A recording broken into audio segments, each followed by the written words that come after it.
Good morning बच्चों last lecture में मैंने आपको पूरा डिस्क्राइब किया था कैपिटलाइजेशन मेथड। इस लेक्चर में हम उससे रिलेटेड इलास्ट्रेशन स्टार्ट करते हैं। देखना कैसे सारी चीजें हैं।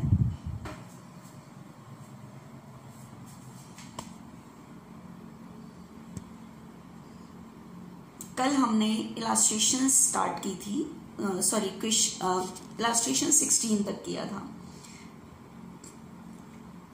From the figures given below, calculate goodwill according to capitalization of average profit method. Average profit method नहीं कह रहा, capitalization of average profit method. आपको capitalization of average profit method से goodwill का वैल्यूएशन करना है।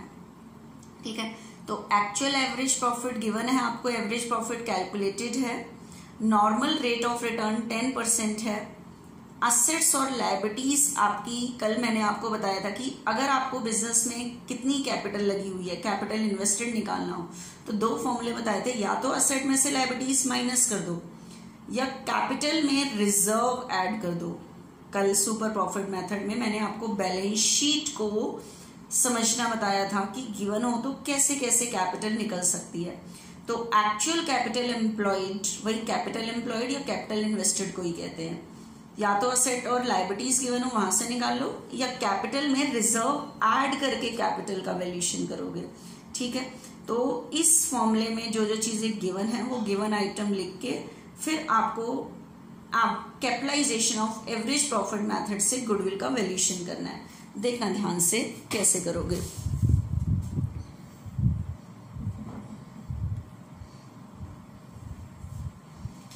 बच्चे, आपके पास क्वेश्चन में जो आइटम्स गिवन है, एक तो गिवन है बच्चे average profit, actual average profit, actual average profit given है बच्चे 72,000। उसके बाद आपके पास क्वेश्चन में गिवन है normal rate of return.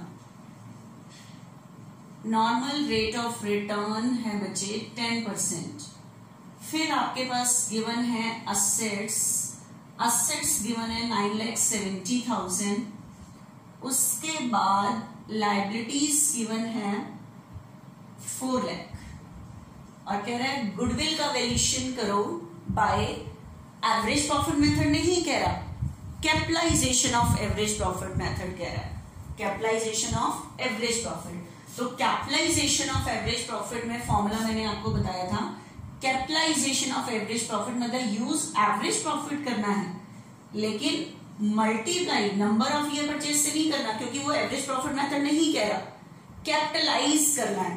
Profit से कैपिटल निकालने की जो प्रोसेस होती है वो फॉर्मूला यूज करना है, मतलब 100 upon normal rate of return, normal rate of return. ठीक है, आपको पता है एवरेज प्रॉफिट को जब कैपिटलाइज करते हैं डायरेक्ट गुडविल नहीं निकलती, क्या निकलती है capitalised value, capitalised value of average profit. इसका मीनिंग क्या होता है? इसका मतलब कि हम अपने बिजनेस में जो 72,000 एवरेज प्रॉफिट अर्न कर रहे हैं 100/10 के अकॉर्डिंग, इसके अकॉर्डिंग बिजनेस में इतनी कैपिटल लगी होनी चाहिए। अगर हम इतना प्रॉफिट अर्न कर रहे हैं तो इसको कैपिटलाइज करके निकल के आएगा कि capitalise value of average profit, that means इतनी कैपिटल लगी होनी चाहिए। ठीक है, लेकिन बिजनेस में एक्चुअल कितनी लगी हुई है, एक्चुअल कैपिटल एम्प्लॉयड की बिजनेस में एक्चुअल में लगी हुई है, असेट और लायबिलिटीज माइनस करके कैलकुलेट कर सकते हो actual capital employed, actual capital employed, वही जो कल हम कैपिटल निकाल रहे थे। तो असेट्स में से लायबिलिटीज माइनस कर दोगे। ठीक है, तो असेट्स है 970 और 4 लाख, तो बिजनेस में एक्चुअल कैपिटल लगी हुई है 570, उसके ऊपर हम 72,000 कर रहे हैं, जबकि 72 के अकॉर्डिंग एक्चुअल में लगी होनी चाहिए 72। इसका मतलब हम कम कैपिटल से काम चला रहे हैं, तो यही गुडविल है हमारी। तो गुडविल के लिए क्या फॉर्मूला यूज हो रहा है, capitalised value of average profit, capitalise value of average profit जो है इसमें से बिजनेस की एक्चुअल कैपिटल एम्प्लॉयड माइनस कर दोगे। एक्चुअल कैपिटल एम्प्लॉयड क्या कर दोगे, माइनस कर दोगे। ठीक है, एक्चुअल कैपिटल एम्प्लॉयड माइनस कर दोगे तो गुडविल का क्या हो जाएगा, वैल्यूएशन हो जाएगा। ठीक है, देखना कितनी कैपिटलाइज वैल्यू निकल के आई है 720, जबकि बिजनेस में एक्चुअल में लगी कितनी हुई है उतने प्रॉफिट के लिए 570। ठीक है, तो हमारे पास ये निकल के आ जाएगा बच्चे 150। ठीक है, ये गुडविल का वैल्यूएशन हो गया। मेरी ख्याल से फॉर्मूले का डिस्क्रिप्शन पूरा समझ आया होगा। अब मैं इसी सम को देखना, आपके पास जो ये थी इलस्ट्रेशन 7, इलस्ट्रेशन 19 बिल्कुल सेम है, लेकिन कह रहा है इसे करो कैपिटलाइजेशन ऑफ सुपर प्रॉफिट से, क्योंकि कैपिटलाइजेशन के दो मेथड हैं, average profit capitalization of average profit method और capitalization of super profit method. कह रहा है अमाउंट तो यही की यही है, मतलब जो स्टेटमेंट गिवन है, लेकिन गुडविल का वैल्यूएशन करो capitalisation of super profit method. जो इलस्ट्रेशन 17 और 19 सेम है, लेकिन मेथड डिफर कर रहा है, फिगर सेम है सारी। तो अब देखना ध्यान से, आपको गुडविल का वैल्यूएशन करना है, लेकिन कैपिटलाइजेशन ऑफ सुपर प्रॉफिट से। तो सुपर प्रॉफिट को कैपिटलाइज करके डायरेक्ट गुडविल निकलती है। Super profit into 100 upon normal rate of return. ठीक है, लेकिन आपको सबसे पहले क्या चाहिए, सुपर प्रॉफिट। सुपर प्रॉफिट का फॉर्मूला होता है average profit minus normal profit. Average profit तो मेरे पास है, लेकिन मुझे क्या निकालना पड़ेगा, नॉर्मल प्रॉफिट। नॉर्मल प्रॉफिट का फॉर्मूला था बच्चे capital invested. Capital invested into normal rate of return upon में 100। कैपिटल इन्वेस्टेड मेरे पास बचे जो बिजनेस में लगी हुई है, कितनी कैपिटल है, सेम वही जैसे पिछले निकाली थी। कैपिटल इन्वेस्टेड कैसे निकालोगे, वही कैपिटल एम्प्लॉयड या एक्चुअल कैपिटल इन्वेस्टेड जो बिजनेस में लगी हुई है। तो बिजनेस की असेट और लायबिलिटी से तो बिजनेस की एक्चुअल कैपिटल निकलेगी। ठीक है, तो 9 असेट में से आप लायबिलिटीज माइनस कर दो, आपके पास कैपिटल आ जाएगी 570। ठीक है, 570 आपके पास आ जाएगी। तो capital invested 570, normal rate of return है 10%, 57,000। तो बताओ हमारे एवरेज प्रॉफिट कितने हो रहे हैं हमारी फर्म को, 72। मार्केट के नॉर्मल प्रॉफिट कितने हैं, 57।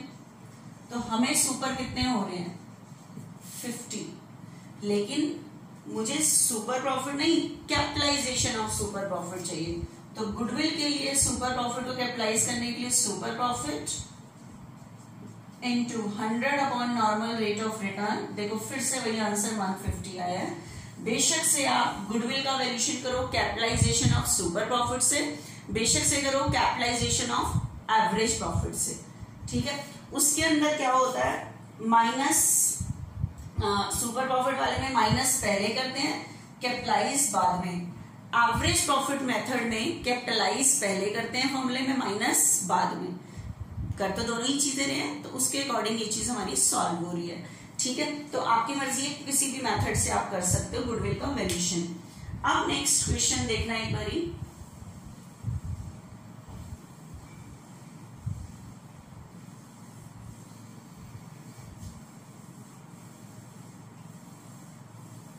बच्चे नेक्स्ट इलस्ट्रेशन करने से पहले एक चीज समझो ध्यान से, आपको अपना सम करने के लिए एक्चुअल कैपिटल इन्वेस्टेड चाहिए होती है कि बिजनेस में कितनी कैपिटल इन्वेस्ट है। कल मैंने आपको बताया था कि कैपिटल कैलकुलेट करने के लिए या तो आप असेट में से लायबिलिटीज माइनस कर दो या कैपिटल में रिजर्व ऐड कर दो। अब आपके पास क्वेश्चन में करंट के भी बैलेंस दिए होंगे। आपको पता है करंट का बैलेंस तब दिया होता है जब कैपिटल फिक्स्ड होती है। अब मेरी एक बात को ध्यान से सुनो, जब कैपिटल फिक्स्ड होती है अकाउंट्स मेंटेन करते हुए, तो पार्टनर्स कैपिटल अकाउंट और पार्टनर्स करंट अकाउंट, ठीक है। पार्टनर्स कैपिटल अकाउंट,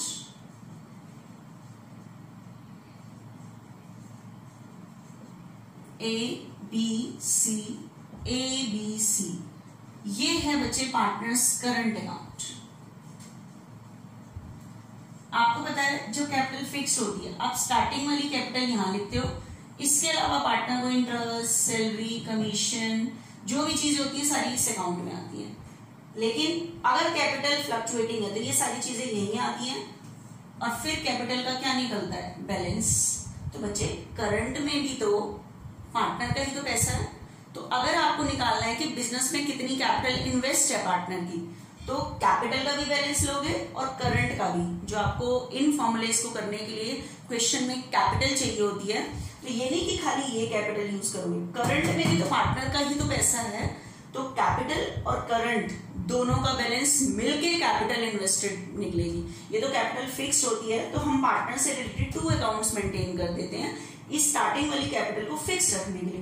ये थोड़ा कि करंट अकाउंट में किसी और का पैसा है, पार्टनर का ही पैसा है, सिर्फ वो तो किसी रीजन से हमने 2 अकाउंट्स मेंटेन किए होते हैं। तो अगर कैपिटल की कैलकुलेशन करने के लिए क्वेश्चन में कैपिटल का भी बैलेंस है और करंट के भी बैलेंस है, ठीक है, तो कैपिटल और करंट दोनों के बैलेंस मिलके कैपिटल इन्वेस्टेड निकल के आएगी, बिजनेस की एक्चुअल कैपिटल कैलकुलेट होगी, ठीक है।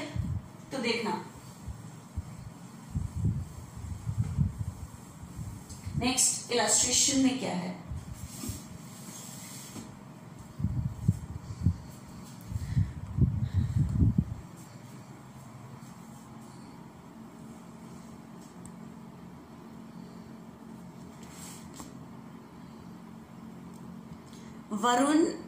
Varun Kuber are partner in business. Balance in capital and current account as at 31st March. ये कैपिटल के बैलेंस हैं, ये करंट के बैलेंस हैं, ठीक है। ये नहीं कि कैपिटल के फर्म की कैपिटल कैसे निकालोगे, तो आप कहोगे वरुण और कुबेर की कैपिटल का बैलेंस कैपिटल, नो, करंट में भी इन्हीं का पैसा है, तो सबको ऐड करके कैपिटल इन्वेस्टेड बनेगी। The profit for 5 consecutive year, consecutive लगातार 5 ईयर्स के प्रॉफिट गिवन है, 15 का, 16 का लॉस है, 17, 18, 19। General reserve appeared in the books. Capital की कैलकुलेशन के लिए मैंने कहा था या तो असेट में से लायबिलिटी माइनस कर दो या कैपिटल में रिजर्व ऐड करके कैपिटल इन्वेस्टेड कैलकुलेट करो। If normal rate of return is 10%, find out the goodwill by capitalisation of average profit. कौन से मेथड से यूज करना है? अगर कहता है ना कैपिटलाइजेशन मेथड, ये नहीं बताता कैपिटलाइजेशन ऑफ सुपर और एवरेज, आपकी मर्जी, आप किसी से भी कैलकुलेट कर सकते हो, लेकिन इस टाइम क्लियर किया है कैपिटलाइजेशन ऑफ एवरेज प्रॉफिट, तो अब आपको इसी से ही कैलकुलेट करना पड़ेगा। तो देखना एक बार ध्यान से।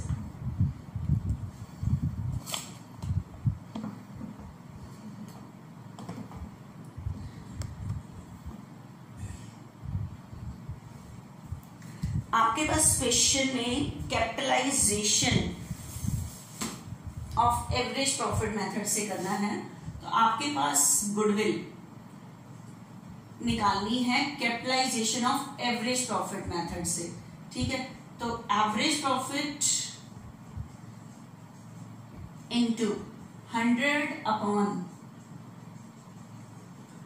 नॉर्मल रेट ऑफ रिटर्न, ये यूज होता है कैपिटलाइजेशन में, लेकिन इससे डायरेक्ट गुडविल नहीं निकलती, ये निकल के आती है आपके पास capitalized value of average profit,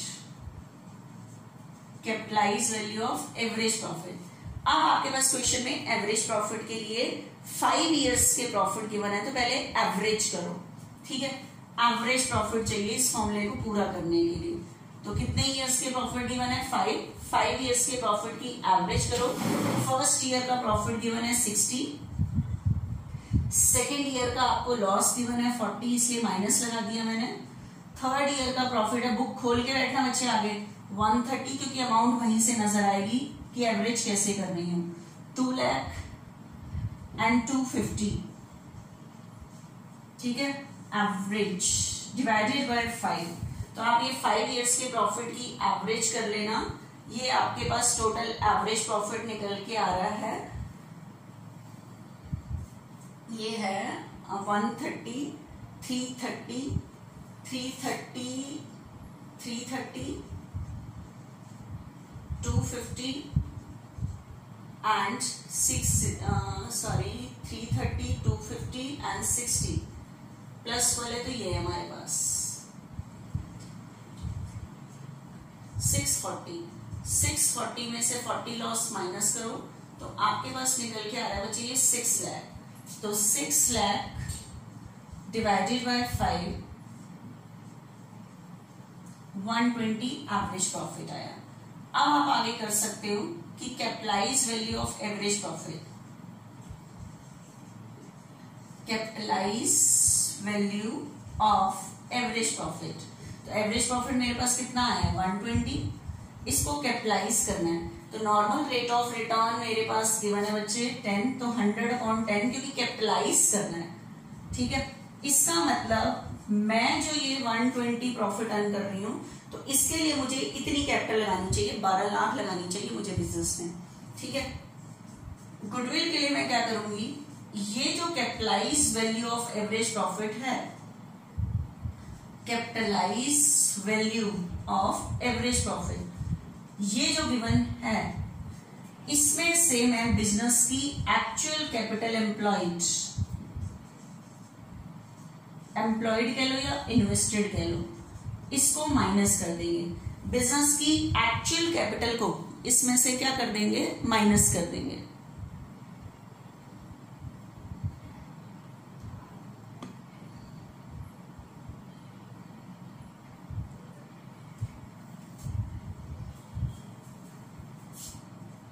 actual capital को हम इसमें से माइनस कर देंगे। तो देखना कैपिटलाइज वैल्यू तो मेरे पास है, एक्चुअल कैपिटल कैसे निकालेंगे। एक्चुअल कैपिटल एम्प्लॉयड के लिए मैंने अभी अभी आपको बताया था, या तो आप असेट में से माइनस कर दो लायबिलिटीज, या कैपिटल में प्रॉफिट को जनरल रिजर्व वगैरह जनरल रिजर्व वगैरह को ऐड कर दो। ठीक है, तो अब मेरी बात बताओ, यहाँ पे आपके पास क्वेश्चन में कैपिटल के भी बैलेंस है, करंट सबके लेने हैं। आपको फर्म में कितनी कैपिटल लगी हुई है, तो जितने पार्टनर होते हैं उनकी कैपिटल का टोटल फर्म की कैपिटल होती है। तो सारा ले लो, कैपिटल अकाउंट के जो बैलेंस है, capital accounts plus current account plus general reserve, तीनों को मिलके कैपिटल एम्प्लॉयड बनेगी। तो कैपिटल अकाउंट वरुण की कुबेर की मिलके है 850, दोनों की कैपिटल इतनी लगी हुई है बिजनेस में। करंट अकाउंट का बैलेंस है, करंट अकाउंट का बैलेंस है, एक का तो बच्चे 80 है, दूसरे का डेबिट, मतलब डेबिट बैलेंस है माइनस बैलेंस, क्योंकि कैपिटल का क्रेडिट बैलेंस होता है, इंक्रीज पे क्रेडिट डिक्रीज पे डेबिट, तो ये कैपिटल का डिक्रीज है उसका, इसलिए माइनस किया है मैंने। ठीक है, प्लस जनरल रिजर्व हमारे पास क्वेश्चन में दिया हुआ है 50,000। तो आपके पास क्वेश्चन में कैपिटल एम्प्लॉयड निकल के आ गया 960। ठीक है, तो अब आप गुडविल का वैल्यूएशन कर सकते हो यहाँ पे कि गुडविल का वैल्यूएशन कैसे होगा।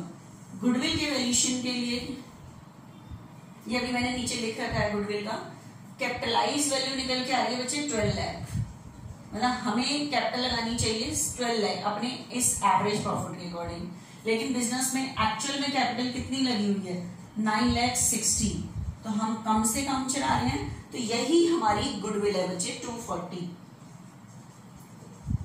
240 हमारी गुडविल हो गई। ठीक है, मेरे ख्याल से ये चीज समझ आई होगी कि हमने ये क्या किया है। ठीक है, नेक्स्ट देखना, अब मेरी ख्याल से इस मेथड की लास्ट क्वेश्चन ही रह गया है हमारे पास, बाकी पूरा हो गया।